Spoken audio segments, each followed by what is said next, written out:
kita internship dulu selama 3 bulan. Internship itu juga ada evaluasinya. Jadi teman-teman yang mengikuti internship selama 3 bulan tidak langsung berangkat ke sini untuk evaluasi tes tulis, evaluasi praktikal, kemudian interview. Jadi tahapannya juga sangat ketat gitu.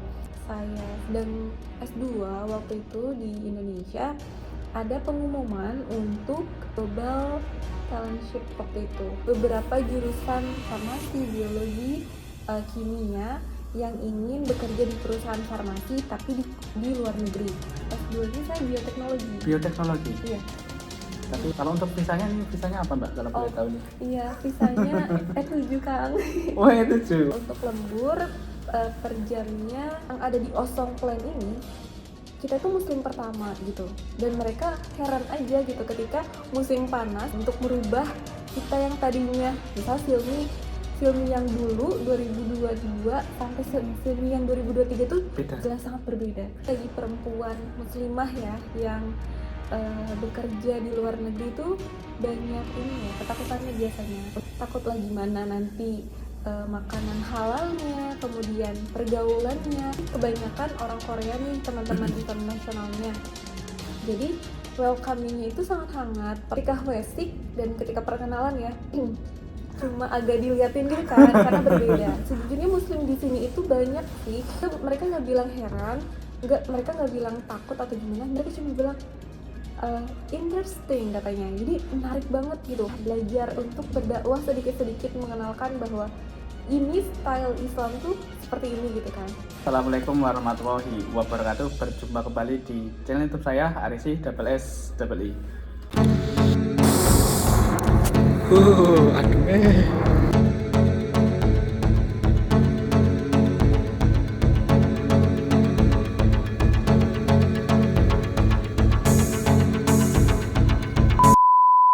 Oke, di video kali ini saya ditemani teman baru nih. Ini baru kita ketemu dan kita kita baru ketemu, dan ini saya kayaknya butuh informasi dari beliau nih, karena ini teman yang satu ini berbeda dengan cerita-cerita yang sebelumnya, karena ini memang beliau ini kerja di pabrik yang sangat benefit kalau menurutku. Ini kita coba tanya-tanya dulu, nanti barangkali ada informasi yang bisa disampaikan bagi teman-teman semua yang nanti membutuhkan pekerjaan. Misalkan nanti ada di sini ada pekerjaan, misalkan di sini ada kerjaan, bisa nanti jabri-jabri. Oke, langsung saja kita kenalan dulu. Namanya siapa Mbak ini? Oh iya, perkenalkan Kang Ari udah kenal ya. Perkenalkan YouTuber. follower dari Kang Ari. Saya Silmi. Jadi asalnya Tasikmalaya. Jawa Barat ya Mbak ya? Iya, Jawa Barat. Alhamdulillah kenal dengan Kang Ari di Korea ini. Oh iya. Iya. Saya dengar ini kan Mbak Silmi kan ke Korea ini kan bukan melalui sistem pada umumnya sama G2G atau di P2P atau shipbuilding. Nah, Mbak Silmi ini kan ke Korea ini tujuannya apa Mbak? Apa kerja, apa kuliah, apa gimana ini? Oh iya, panjang nih ceritanya. Ini nggak apa-apa nih cerita dari awal Kang. Nggak apa-apa. Iya. Boleh. Jadi kalau perekrutannya khususnya ya, sejujurnya ketika saya sedang S2 waktu itu di Indonesia, ada pengumuman untuk global talentship waktu itu. Jadi untuk para kalau kita bilangnya beberapa jurusan farmasi, biologi, kimia yang ingin bekerja di perusahaan farmasi tapi di luar negeri. Jadi untuk talent yang nggak bekerja di Indonesia tapi di luar negeri, karena sejujurnya perusahaan ini ada juga di Indonesia teman-teman. Jadi iya, pabriknya itu ada di Cikarang, Bekasi, khusus untuk produksi obat stem cell, obat biologis gitu ya. Ada juga di Jawa, tapi bukan pabrik obatnya untuk posisi di Jawa, tapi lebih ke halal certified. Nah, kenapa ada program untuk global itu?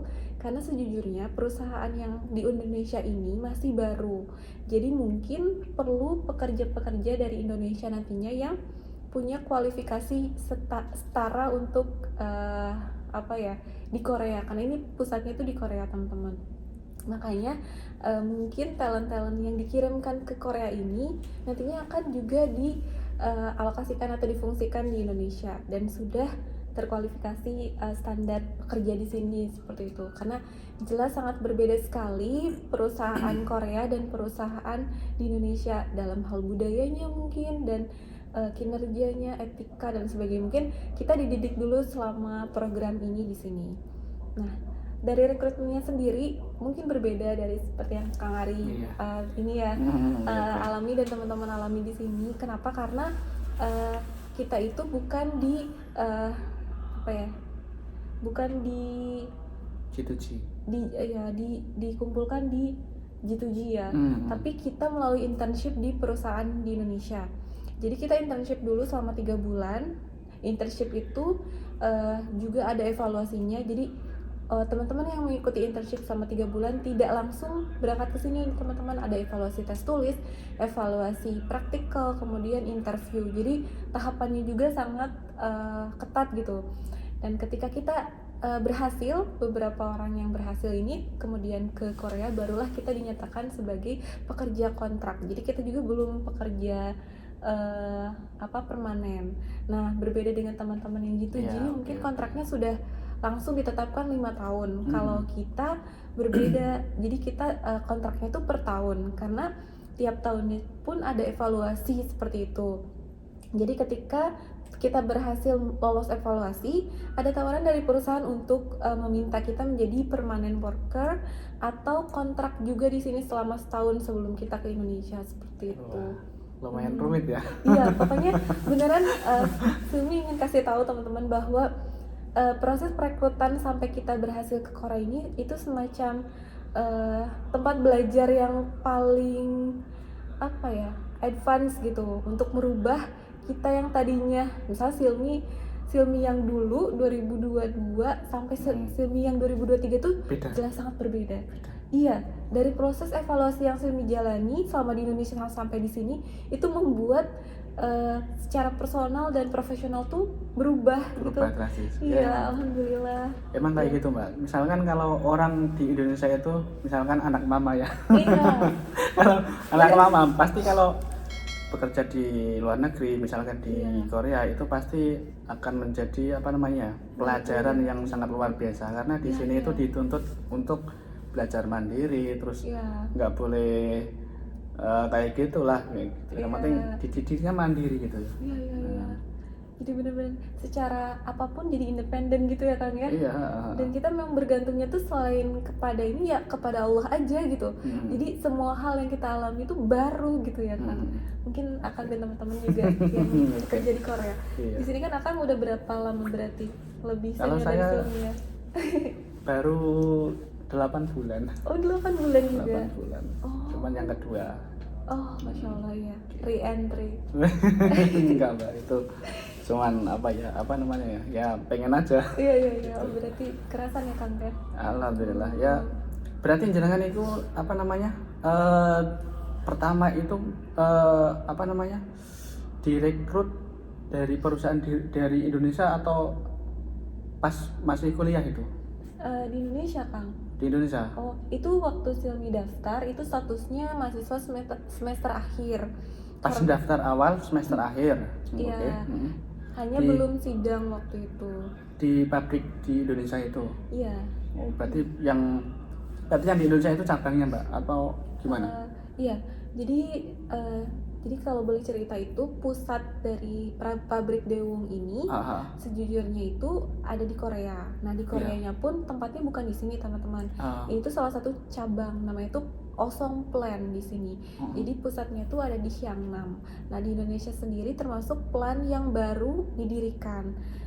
Sudah berfungsi tapi masih belum operasional seperti pabrik-pabrik yang ada di Korea ini, seperti itu. Nah, waktu di Indonesia Silmi daftarnya itu di perusahaan Daewoo, tapi di internshipnya itu di UI. Oh, di UI. Iya, karena di UI ada lab yang bekerja sama seperti itu dengan perusahaan. Jadi kita internship di lab Oh ya, karena saya belum cerita ya Kang ya. Mhm. Posisi Silmi di sini itu adalah analis. Jadi analis itu eh, kita mengetes atau memvalidasi bagaimana obat-obat Barang yang tersebut. ada di sini, iya, apakah sesuai dengan kualitas yang ingin dipasarkan seperti itu. Nah, di Indonesia sejujurnya di lab UI kalau nggak salah, sini kurang tahu tepatnya, mohon maaf. Nah, itu kita dididik untuk bisa menjadi analis yang baik seperti itu. Jadi pendidikan 3 bulan itu sejujurnya untuk menjadi seorang analis, Kang. Iya.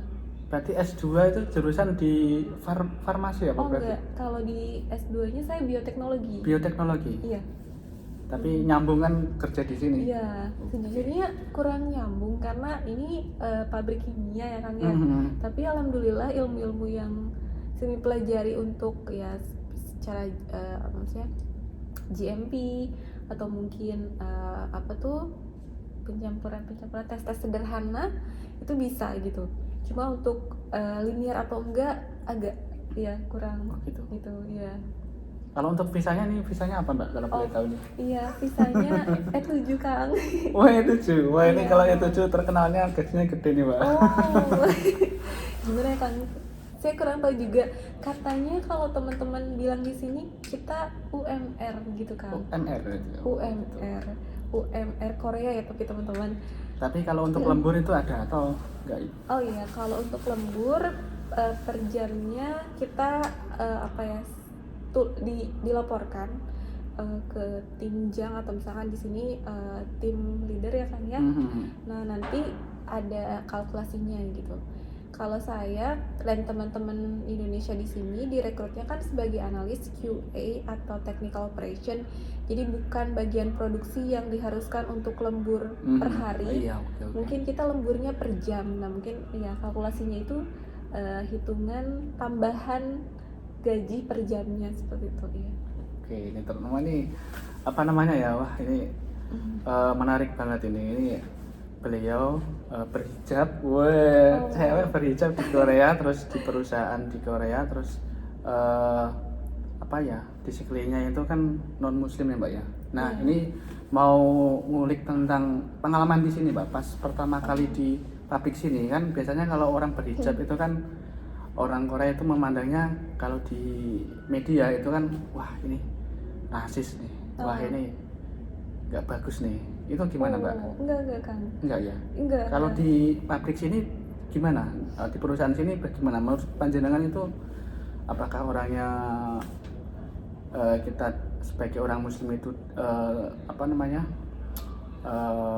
buruk atau gimana itu?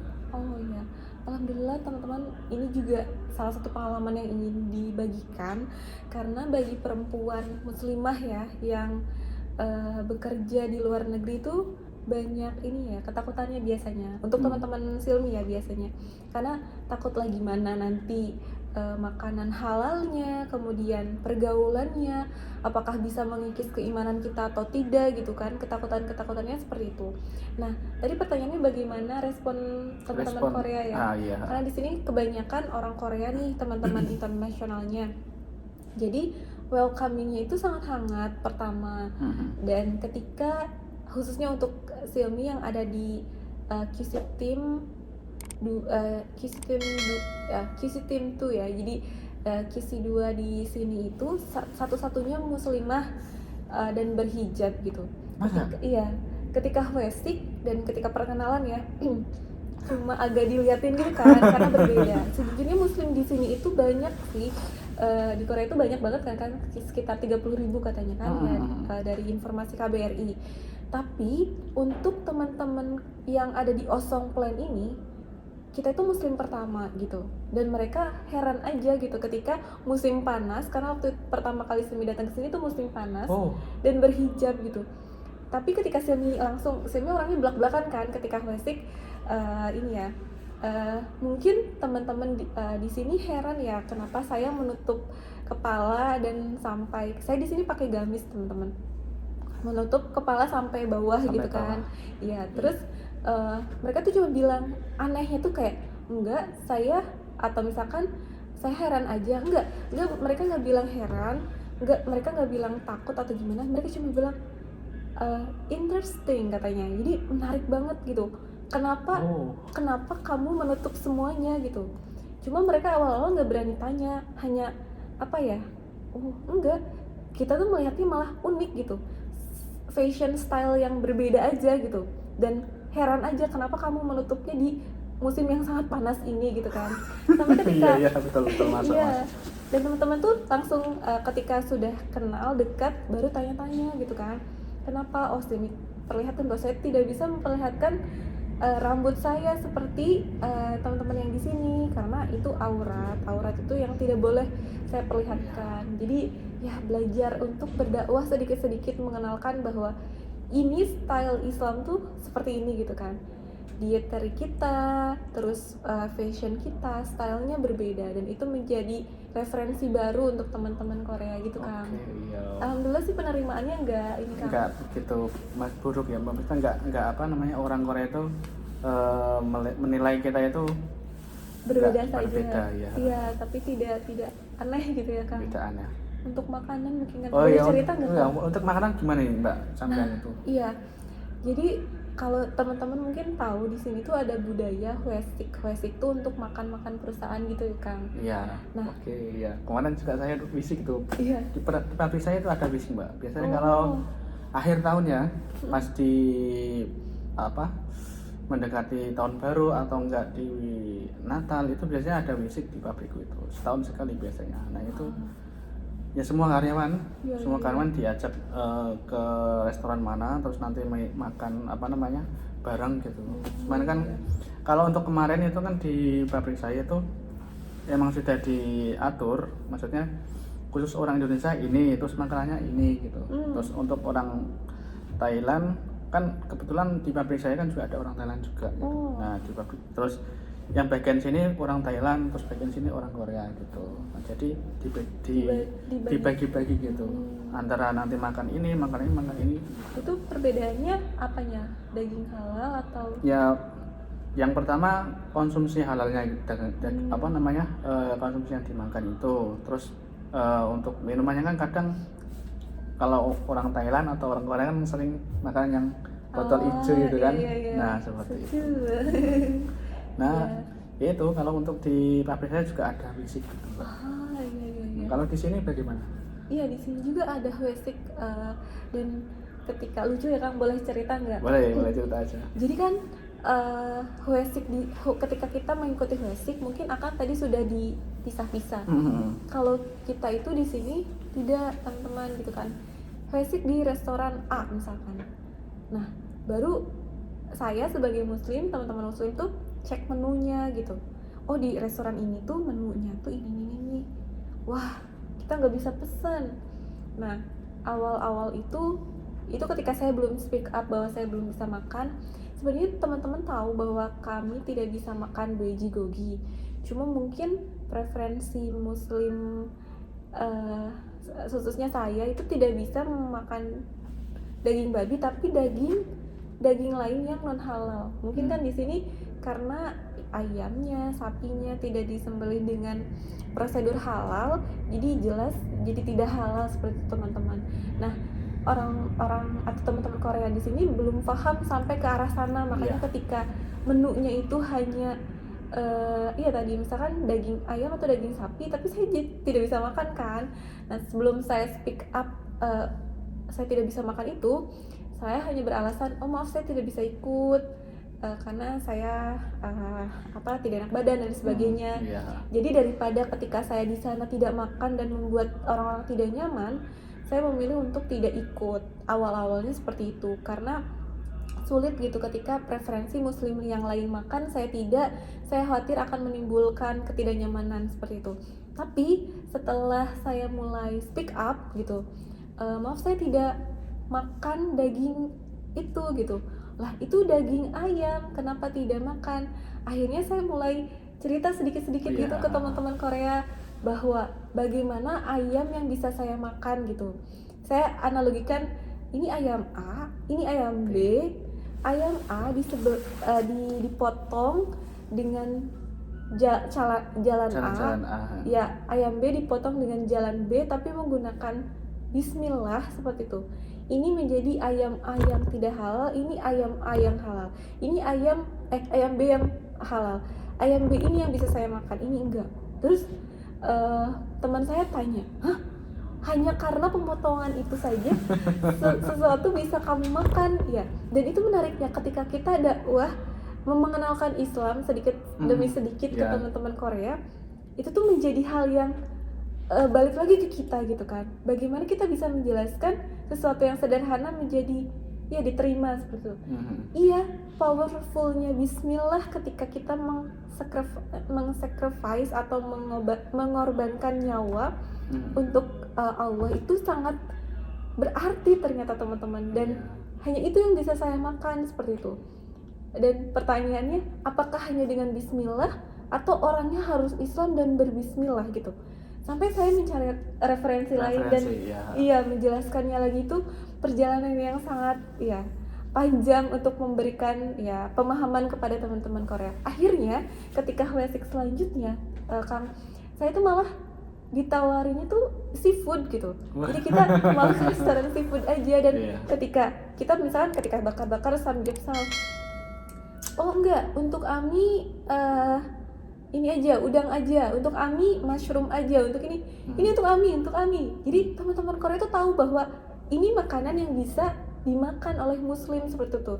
Tidak memaksakan untuk ini gogi apa tuh Kang, kalau misalkan daging ayam tuh dakgogi ya, atau misalkan daging sapi tuh sogogi. Nah itu tuh nggak memaksakan, jadi beneran hanya seafood aja yang ditawarkan seperti itu. Dan itu bener-bener wah, akhirnya mereka mengerti apa yang bisa saya makan. Itu sangat luar biasa gitu kan. Iya, perjalanannya. Sekarang sudah tahu ya, orang Korea sini sudah tahu. Udah paham sedikit. Paham. Ini orang Muslim makan kayak gini, makan gini. Iya, alhamdulillah gitu kan. Menarik banget pokoknya. Jadi nggak usah takut ya teman-teman Muslim dan Muslimah, ketika kita tidak bisa atau tidak mampu untuk melebur dengan dunia-dunia yang ada di Korea ini. Kita juga bisa bertahan hidup seperti itu, menjaga keimanan kita tetap dalam koridornya gitu kan. Nah ini cerita apa namanya? Saya mau tanya, pas pertama kali datang di Korea nih Mbak, kita adaptasi semua untuk daftar aplikasi itu, dan baru setelah kita bisa kemana-mana dengan semua transportasi di sini, saya baru cari lokasi-lokasi Muslim yang ada di sini seperti itu. Kalau teman-teman yang lain mungkin carinya tempat hiburan, dalam hal ini Seoul mungkin ya, atau teman-teman tempat-tempat wisata seperti itu.